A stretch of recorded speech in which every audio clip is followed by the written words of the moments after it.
कई बार जब लोग जीवन में काम करना शुरू करते हैं तब उन्हें बहुत ज़्यादा दर्द होता है, तकलीफ होती है, उन्हें बहुत सारी मेहनत करनी पड़ती है और ये बात उनसे बर्दाश्त नहीं होती है।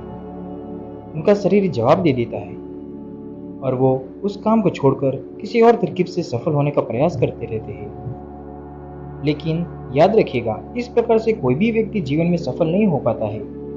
याद रखिएगा कि सफलता का मार्ग मेहनत, दर्द और तकलीफ से होकर ही गुजरेगा और यह आपको सहना ही पड़ेगा। तो इसके लिए आप हमेशा तैयार रहिए। तो चलिए इस बात को एक कहानी के माध्यम से समझते हैं। एक बार एक मूर्तिकार अपनी छीनी और हथौड़ी से एक पत्थर को भगवान की मूर्ति का आकार देने का प्रयास कर रहा था।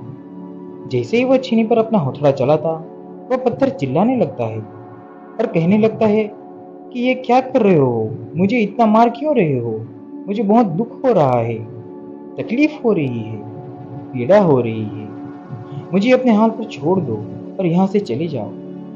मूर्तिकार ने उस पत्थर से कहा, मुझे बहुत अच्छे से पता है कि तुम्हें बहुत ज्यादा दर्द हो रहा है, तकलीफ हो रही है और तुम बहुत सी ज्यादा पीड़ा में हो। लेकिन यदि आज तुमने इस दर्द को नहीं सहा, इस तकलीफ को नहीं सहा, तो जीवन भर तुम इसी प्रकार से पड़े रहोगे। मुझे पता है कि तुम में आगे बढ़ने की अपार संभावना है, तुम एक बहुत अच्छे पत्थर हो, लेकिन यदि तुम इसी प्रकार से रहोगे तो कभी भी आगे नहीं बढ़ पाओगे।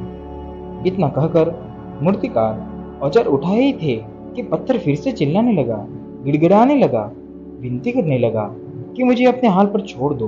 मुझे पता है कि जीवन के लिए कौन सी चीज सही है और कौन सी चीज गलत है। मुझे बहुत ज्यादा दर्द हो रहा है, अब मैं इस तकलीफ को बहुत ज्यादा नहीं सह सकता।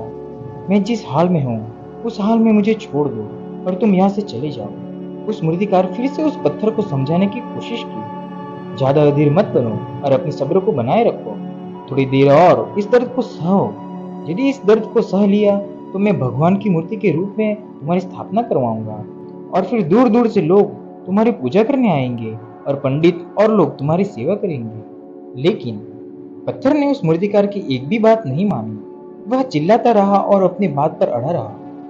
मूर्तिकार ने उस पत्थर को समझाने की बहुत कोशिश की, लेकिन वो पत्थर नहीं माना। अब मूर्तिकार भी थक चुका था और वह उस पत्थर को छोड़कर आगे बढ़ गया और थोड़ी ही दूर जाकर देखा कि एक ऐसा ही बहुत अच्छा पत्थर वहां पर पड़ा हुआ था। उसने छीनी और हथौड़ी उठाई और उस पत्थर को मूर्ति बनाने के लिए वो तैयार हो गया। मूर्तिकार ने छीनी और हथौड़ी का वार दूसरे पत्थर पर जारी रखा।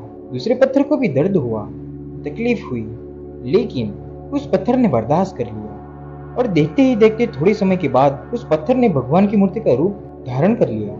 थोड़े दिन बाद उस मूर्ति के एक मंदिर में स्थापना हो गई। धीरे धीरे करके लोग वहां पूजा पाठ करने आने लगे। लोगों की मिन्नतें वहां से पूरी होने लगी और वह मंदिर बहुत ही ज्यादा प्रसिद्ध हो गया। अब धीरे धीरे करके दूर दूर के गांव से लोग वहां पर पूजा पाठ करने आने लगे। फिर एक दिन और एक पत्थर को मंदिर में लाया गया और उसे एक कोने में रख दिया गया। अब लोग आते हैं और उसके ऊपर नारियल फोड़ते हैं। ये कोई और पत्थर नहीं था, बल्कि वही पत्थर था जिसने दर्द को नहीं सहा था। अब वो पत्थर मन ही मन बहुत ज्यादा पछता रहा था, दुखी हो रहा था और अपने आप से कह रहा था कि काश मैंने उस दिन उस दर्द को, उस तकलीफ को सह लिया होता तो आज लोग मेरी पूजा करते। इसलिए आप भी अपने जीवन में हमेशा याद रखिएगा कि जब भी आप अपने करियर की शुरुआत में पढ़ाई कर रहे हो या फिर कोई काम कर रहे हो और उसमें आपको दर्द हो रहा है, तकलीफ हो रही है, ज्यादा मेहनत लग रही है, तो आप रुकिएगा मत, किसी और रास्ते की शुरुआत मत करिएगा, क्योंकि कोई और रास्ता आपको सफलता नहीं दे सकता है।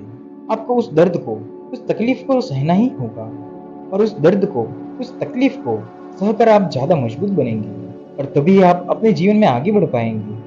और जीवन में हमेशा याद रखिएगा कि आपको पहले पत्थर की तरह नहीं, बल्कि दूसरे पत्थर की तरह बनना है।